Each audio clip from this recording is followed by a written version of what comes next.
Okay, well, we are live and welcome everyone to Tea Talks. Let me first start by introducing myself. I am Peter Sciavolino. I am the Director of Medical Writing and Scientific Content at Total Health. And today I am filling in for my good friend and colleague Sharon Gill, uh, who is normally running the program, and we for a very good reason. That being that I am interviewing my wife today, which is Julia Sciavolino. So, Julia, welcome to Tea Talks. Thank you so much. Glad to be here. Okay, now some of you who have been watching Tea Talks may remember that actually I've been working with Sarah Loudon for many years. But I started working at Total Health about 10 months ago. And as fate would have it, my wife was diagnosed with breast cancer. So she is a breast cancer survivor. And she has bravely volunteered to tell her story on Tea Talks. And, why would you want to do that? Well, it's been a scary ride, and I feel like I've had such great support getting through this process and this journey that to share that it's doable. You can do this. Yeah, and I think, from everyone that I talk to about this, it's just like there's something about talking about it that's just kind of empowering you. Yeah. It really does like help you to get through it and know that anything that you relate about your journey, maybe somebody, could be helpful to somebody who's going through breast cancer or any other type of cancer. So it helps to have that support. And we like to say at Total Health, one of our mantras is that knowledge is power. So we try to educate people about this. And in educating it, you can understand it better. You can ask better questions. You can be more prepared for that doctor's visit if unfortunately you ever have a cancer diagnosis. So the way I thought I would do this is I want to just kind of run through your breast cancer. I'm just going to give you like a 30-second, 30,000-foot overview of what you went through over the course of the last 10 months now. And then what we can kind of do is just sort of run through each step, and I could ask you like specific questions, and I try to just kind of educate people a little bit. I don't want to talk too much science, but I just want to kind of give the general overview of your breast cancer journey. So you started with an abnormal mammography, results. So that resulted in the dreaded callback, right? So that dreaded callback was for a diagnostic mammography with ultrasound. And at the time, it was it was classified as a suspected invasive ductal carcinoma. It's one of the most common types of breast cancer. So that was followed by an ultrasound-guided breast biopsy and a surgical consult. And what that surgical consult revealed was a grade 1 tumor. So very early, probably very small, as I recall as well. And 3 key factors that are looked for in all breast cancers are estrogen receptor, progesterone receptor, and what we call human epidermal growth factor 2, or HER2. So yours was estrogen and progesterone receptor positive and HER2 negative. So based upon those pathology findings from the biopsy, your surgeon at the time recommended a lumpectomy. And so you underwent the surgery, and then you went for radiotherapy. So there was no chemotherapy and there was no endocrine therapy. And we're going to get into why that was in a little bit. And thankfully, your 6-month mammography, which was just this past month, came back clear. So great news on that front. So let's go through, just kind of go through like the timeline. And, first of all, when you got that abnormal mammography result, that's kind of like, how did that hit you? I know Pretty I hit hard. me. Pretty hard. I just was so shocked. I absolutely felt there was no way that I had cancer. I was just, in complete disbelief, but then quickly proceeded to, okay, oh, you got this. And I imagined myself on chemotherapy, losing 500 pounds. Yeah, you're thinking the worst, right? But you know what? I want to just say this about my wife too. It's that you get devastating news like that. You say, okay, we have our moment. We kind of grieve and we kind of worry and we kind of get upset. But then you're always about, what do I got to do now?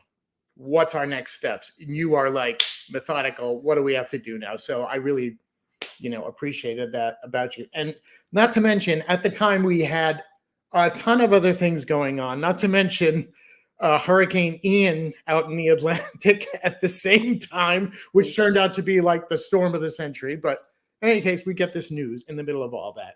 And I remember on your ultrasound, right? The sonographer actually said, "Oh, this is the diagnostic mammography." The ultrasound person said, "Oh, I think this is invasive ductal carcinoma." And I said, why would they say that? Yeah. So was that? Doctor, the not the tech herself, but the person that reads them came in and did it again himself, and that's when he said it. And I'm like, how can you tell that? But I guess with years and years of experience, Yeah. that comes. Well, and lo and behold, so after the ultrasound guided breast biopsy, after the biopsy, they did the pathology on it, and sure enough, it was, as I said, the most common type of breast cancer, which is invasive ductal carcinoma. So I want to also, at the surgical consult, at the time you realize, okay, I have breast cancer. At the time, you opted for genetic testing. Yes, they surgeon's office, one of the practitioners there said, what's your history, and I was adopted, so I don't have a history, and I couldn't pass anything information on to my kids. Yeah, exactly. And I want to just clarify, when we talk about genetic testing, in this case, we're talking about testing your DNA. So this is something that will determine do you have any genetic risk for breast cancer? And there are specific genes that are associated with breast cancer risk. None of your genetic testing came up positive for anything, so you could be confident that there's no increased risk to your daughter, especially for breast cancer. So Right. yeah, I want to distinguish that from another type of testing that you had, and this was after your surgery. So they had your tumor specimen. There's something that's called a molecular. They do what's called molecular testing or genomic classifier. And there's a number of these types of tests available, but basically what they all do is they assess your risk for breast cancer recurrence, your risk that the breast cancer could come back. And there's two types of adjuvant therapy. And I kind of want to just go through this because I want people to understand what the purpose of adjuvant therapy is. There's two types of adjuvant therapy. One is chemotherapy and one is endocrine therapy.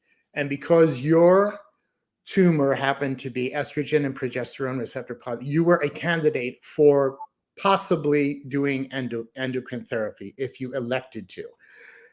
Because of the grade of your tumor was low and because the size of your tumor was low, chemotherapy would generally not be indicated because it doesn't confer that much reduction in your risk for recurrence. Yes, I think it's like as I said, 1%. Yeah, exactly.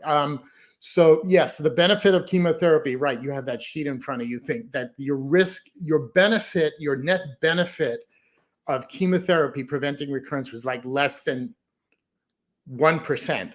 Therefore, chemotherapy can be harmful. Of course, chemotherapy and endocrine therapy have side effects. So what, as I mentioned, these genomic classifiers do is they assess, how much is endocrine therapy going to benefit you? How much is chemotherapy going to benefit you.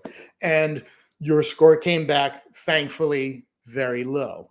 So, and that was great news to hear. Yes. Okay, because, but one thing I do want to point out, though, and I do want to just mention this because, in your case, because of the score that you got, well, the risk of recurrence was very low. But this is a very common test. One of these particular types of genomic classifiers is very commonly used, and this is the one that you had. But that same test tends to underestimate the risk of recurrence in Black women. And some of the things that we've learned on T-Talks and we've been talking about regularly are that Black women have, in fact, relative to white women, a 40% increased risk of dying from breast cancer as compared to white women. Now, I don't say this to endorse or recommend any one test over another, but what I think it tells us is that there's something about Black breast cancer that we don't fully understand. So, I mean, it's something that needs more research, and this is something that we've brought up on a number of T-Talks already, but there's something that's going on with Black breast cancer that we need to understand better. And I just wanted to bring out that point. So, when we got to the oncologist's office, I went with you, of course, and he said, the tumor's genetics doesn't lie, right? This is real information. So, as I recall, what was your risk for recurrence? I think it was 6%. Right. And he said, if you were to elect to do endocrine therapy, which you had pretty much already convinced yourself that you did not want to do, that risk would be reduced by essentially half. Right. So if you had done 5 years of endocrine therapy, your risk would have been 3. If you didn't do it and you just did nothing, your risk would be 6%. Which is really, even he agreed, a really good number. Yeah, and I brought up those recurrence risk numbers, but you kind of flip it around and you say, oh, I have a 94% chance that I'm not going to. So I love the way you put that on the positive side, whereas I tend to think on the negative side. But so that's a person, but what I'm trying to impress upon people is that that's a personal decision, whether or not you take Exactly. endocrine therapy or not. And, for you really didn't want that. Yeah. No, don't want to swallow pills, don't want to have side effects, and just don't want to be committed to something for 5 years. Exactly. And, there are some people that will not accept that slightly higher risk and they're like, I just want to take everything. I just want to do everything I can to prevent this from coming back. And that would be their decision. But what did I always say to you about as you went through this entire course of treatment? And you didn't really like when I said it. Oh, nobody's got a gun to your head to do it. Nobody's got a gun to your head. It's your body, and nobody can tell you what to do with it. Right. But it was good. It was a good statement. We're sipping tea, by the way. I prepared you a nice tea in there. Okay. Just to be sure. We are being true to tea talks here. Okay, so I want to let's move on to that. Another thing we found out when we got to the oncologist's office was that you were going to be going for radiotherapy, and I was like, that was the first. That was the first I'd heard of it. So, what were your thoughts about radiotherapy? Well, it came up in my patient portal, like a brochure about it, and so I was like, well, isn't that jumping to conclusions? It was in there even before the surgery. Before the surgical before the genomic classifier result. Right. So I was like taken aback, but met with him. You were with me. He was really great. It was going to be 16 treatments. Tried to keep it 5 days in a row at a time, and it helped. It gave me peace of mind that I was doing something more. I mean, to go there every day, yeah, but it gave me peace of mind that I was doing something proactive. Yeah. So this was not some trivial treatment. Oh, you do radiotherapy once and you're done. So this was over the course of what, 2.5 weeks, right around Yes. the holidays. Yeah. Started in November and ended December 6th. Okay. And what I want people to understand too is that radiotherapy, it's another type of adjuvant therapy. It's not like shrinking your cancer because your cancer has already been removed by the surgeon, right?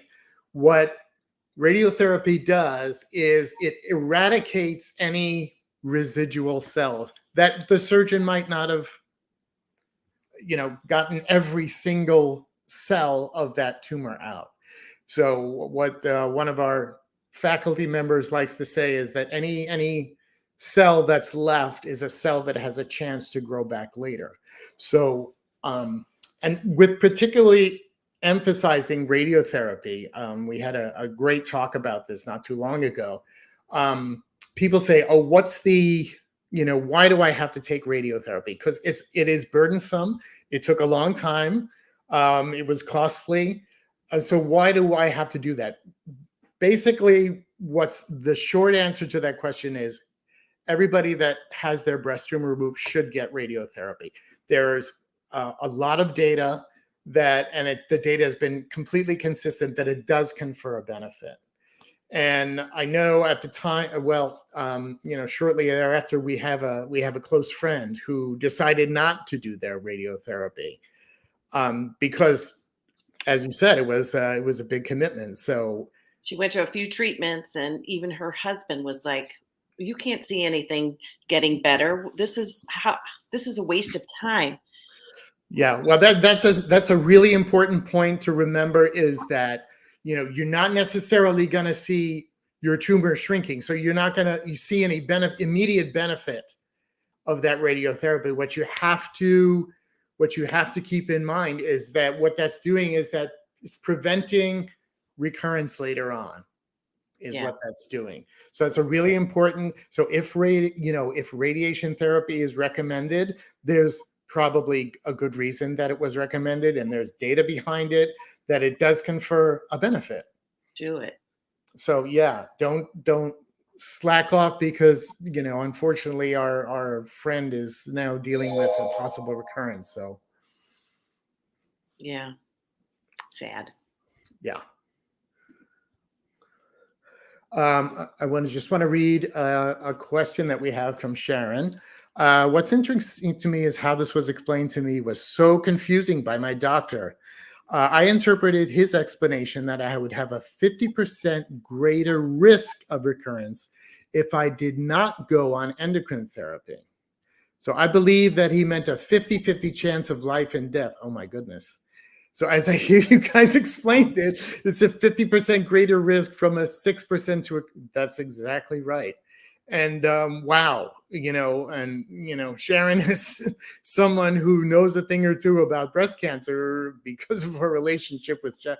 So I'm so surprised, and I'm really glad that you brought that point up. And I hope that provides a lot of information to people to understand this better, because yeah, if you didn't get that right from your oncologist the first time, I mean, imagine that's huge. Yeah. I mean, right? Yeah. If that had Yeah. been explained to you differently, that could have been so much more confusing. Yeah. I want to go through, where I want to go through some of your thoughts about surviving and thriving. Now I have to preface this by saying we're pretty active people. We've always been pretty active people. We go on our bike rides every morning, but there was one distinction. Um, when you have a diagnosis like this, you always think about, you want to reduce your Yeah. risk, Yeah. of this ever happening again. We want to all do something that we can improve our health and reduce the risk of cancer or a cancer recurrence. So what was the one distinction that you made in your Well, everyday again, life? back with my radiation oncologist, he was so good and so informative, and he explained about how resistance training is the best for me. Right. He asked like a lot of questions, like, what do you do? And I'm like, well, we walk every day. I said, sometimes we bike ride. He said, bike ride's more resistance training than walking. Have you ever done any weightlifting? I said, no, my husband does. Well, he was And a pretty fit guy himself, I might add. yeah, very. And he explained really well that, increasing your muscle mass will help um, decrease my estrogen and therefore not feed my tumor if it should come back again, or that like Well, that. exactly, because your tumor is estrogen or hormone receptor positive. You want to do the same thing as what endocrine therapy does, is basically reduce your estrogen levels. Right. So it's kind of like, I like to think of it as a non-drug uh, I felt like I was endocrine being therapy. proactive, Yeah, doing exactly. something. I never thought I would like do weightlifting. I'd watch you do it, but I feel very motivated to do it. I do it 3 or 4 times a week just because I feel like I'm doing something like I said, proactive. Yeah, and I understand it's improving your pickleball game as well, Yes, or so I hear. I Yeah. have been I have been told that, and I do feel a lot stronger, especially at pickleball. Oh, that's great. Well, we have been going for 20 minutes here, so but as we're getting close to the end here, but I do want to just kind of get some of your thoughts about the costs of treatment. I mean, we're extremely fortunate, we have some money in the bank, we have regular health insurance, but even for, people like us who have insurance, Yeah, we pay what are your thoughts? because we pay for our insurance on our own. We have a very high deductible. Over it's $12,500. So by the time, and that was what I was told was the maximum out of pocket. However, after that, it's 70% coverage, 30% your responsibility. So it was $20,000 out of our pockets last year. So Yeah, yeah. it's for people who don't have insurance. For me, I can't even imagine what they're going through, the And pressure a of lot that. of a lot of this stuff that you would think would be covered with a cancer diagnosis was not, like, for example, the diagnostic mammographies, Yeah. right? They have and you have to go for regular follow-ups with that. That they can have very high copays. And for people who are uninsured or underinsured, and another topic that I just wanted to touch on is we were relatively close to that radiation oncology treatment center, but you had regular visits there, um, that were 5 days in a row, every day. You had to go for, and I mean, I know the treatments were not difficult, and they were pretty easy, but still you had to take that time out of your day, and you had to go back and forth to the treatment center, right? And sometimes you'd wait. I mean, they were really good, but Yeah, it's like they any were medical office. It's like you have to, you could be delayed, but for some people, I mean, still working. exactly, people who are working transportation, and that's been such a recurrent issue with all of these heat talks. It's like, this can be a real barrier for, underserved communities or minority communities, that they have to work. They can't get that time off work. They need the regular transportation back and forth. So that's just another huge issue that people need to understand. It's a huge barrier. Madison is saying, so great to see you, Julia. Thank you for sharing your story today. Thank you, Madison. Hi, Maddie. Okay, I think I have covered everything that we wanted to cover today.